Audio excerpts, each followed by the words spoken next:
Bonjour, c'est Émilie de la page d'Amour et de fruits. J'ai décidé de faire une petite vidéo rapide pour apporter quelques précisions suite à mon dernier vidéo que j'ai fait sur qu'est-ce que j'avais mangé dans une journée. Parce qu'en fait, dans cette vidéo-là, j'ai mentionné un peu rapidement en fait ma pratique du jeûne intermittent.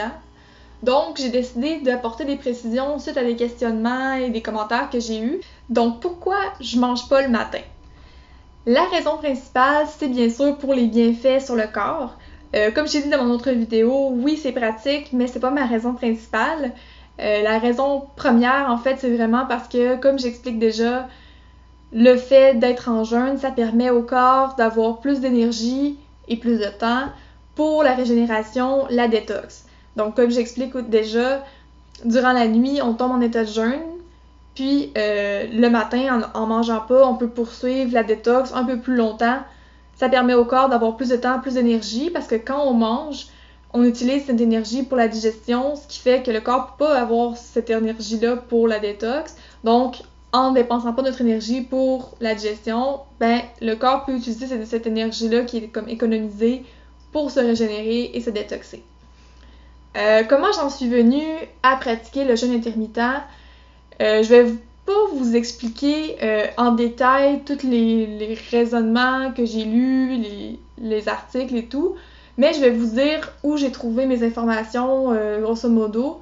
Puis si ça vous intéresse ensuite, vous pourrez aller consulter vous-même ces sources-là qui expliquent bien les raisons et les bienfaits du jeûne intermittent de façon beaucoup plus détaillée que moi je vais le faire ici parce que je veux garder mon vidéo le plus court possible. Donc j'ai bien sûr regardé des vidéos de Thierry Casasnovas sur YouTube. Puis, il explique vraiment très bien dans certaines de ses vidéos quels sont les effets du jeûne intermittent, puis aussi pourquoi c'est cohérent avec la physiologie du corps, avec les cycles des hormones et tout, en particulier le cortisol. J'ai aussi lu le livre de Bernard Clavière qui s'intitule « Et si on s'arrêtait un peu de manger de temps en temps ». C'est vraiment un très bon livre sur le jeûne en général, mais ça donne quand même une bonne idée des bienfaits du jeûne et pourquoi le jeûne intermittent pourrait être une bonne alternative. Puis j'ai aussi regardé quelques documentaires sur le jeûne ou sur les cures de jus qui sont dans la même lignée, qui donnent relativement les mêmes informations. Donc pour moi, j'en suis arrivée à la conclusion que c'est clair que le jeûne a des bienfaits sur le corps. Puis pourquoi pas l'essayer par vous-même? Mais bref, comment ça s'est passé pour moi d'intégrer cette pratique-là à mon quotidien? Ben, d'abord, il faut que je vous dise que moi, avant, je mangeais dès que je me levais. C'était impossible de commencer ma journée sans avoir mangé parce que je me réveillais toujours affamée, insupportable. Je voulais juste manger, la première chose que je faisais, c'était manger. Mais bon, graduellement, j'ai commencé à repousser l'heure de ma première prise alimentaire pour justement graduellement en venir à pratiquer le jeûne intermittent. Donc c'est sûr que aussi avec la course à pied que je pratiquais, parce qu'en ce moment je suis en petite pause, si je peux dire, ça aidait beaucoup parce que j'ai découvert qu'en allant courir à jeun ou en allant m'entraîner à jeun, j'étais plus performante, puis je me sentais plus légère, mais aussi c'est plus facile parce que j'avais pas besoin de manger, attendre d'avoir digéré, ensuite aller faire ma course. Je pouvais aller faire ma course tout de suite en me levant. Donc moi, en fait, habituellement, c'est ça que je fais. Là, je m'entraîne direct en me levant. Je vais courir à jeun au lever. Donc là, déjà là, ça aide parce que quand tu vas courir 45 minutes, 1 heure, 1h30, ça fait déjà passer le matin assez facilement sans que tu t'en rendes compte. Donc là, j'arrivais de ma course, c'était rendu 9h30, presque 10h. Donc là, ça m'aidait déjà à avoir décalé ma première prise alimentaire. Puis, sans être à jeun totalement, des fois, j'ai opté en fait pour siroter un bon jus vert, un bon jus frais. Puis, je me faisais souvent des 500 ml, voire 1 litre de jus que je bois lentement. Je prends le temps vraiment de le boire sur plusieurs heures, mettons 2 heures. Donc là, ça m'amenait des fois à 10, 11 heures sur mon jus. Donc, sans être à jeun totalement, c'est déjà quand même un bon compromis d'être seulement sur le jus parce que vu que le jus n'a pas les fibres, c'est plus facile pour ton corps de digérer le tout. Ça demande beaucoup moins d'énergie. Donc encore là, plus d'énergie pour la régénération. Donc c'est ça.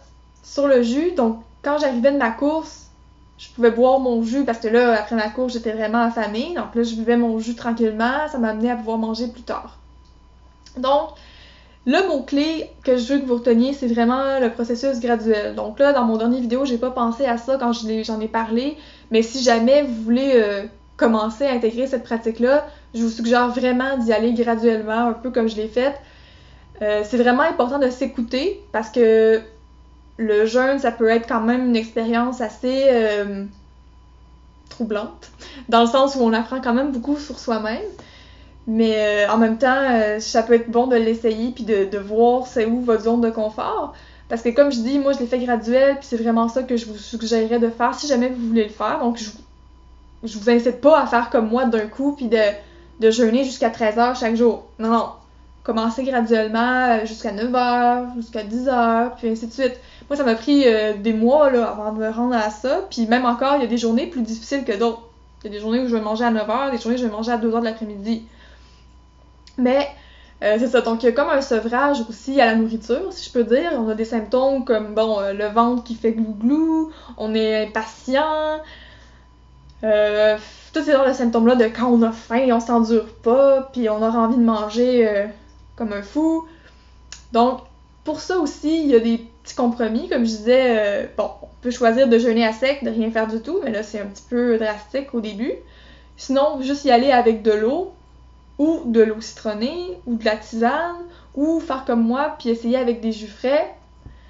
Il y a quand même plusieurs possibilités pour graduellement se rendre au jeûne intermittent prolongé quand même. Bien sûr, l'idéal, ce serait de briser le jeûne avec des fruits, ou du moins avec du cru, que ce soit une salade ou tout ça, mais surtout des fruits, je dirais. Donc, c'est pas mal ce que je voulais vous dire, en fait, ma petite précision que je voulais apporter sur le jeûne intermittent.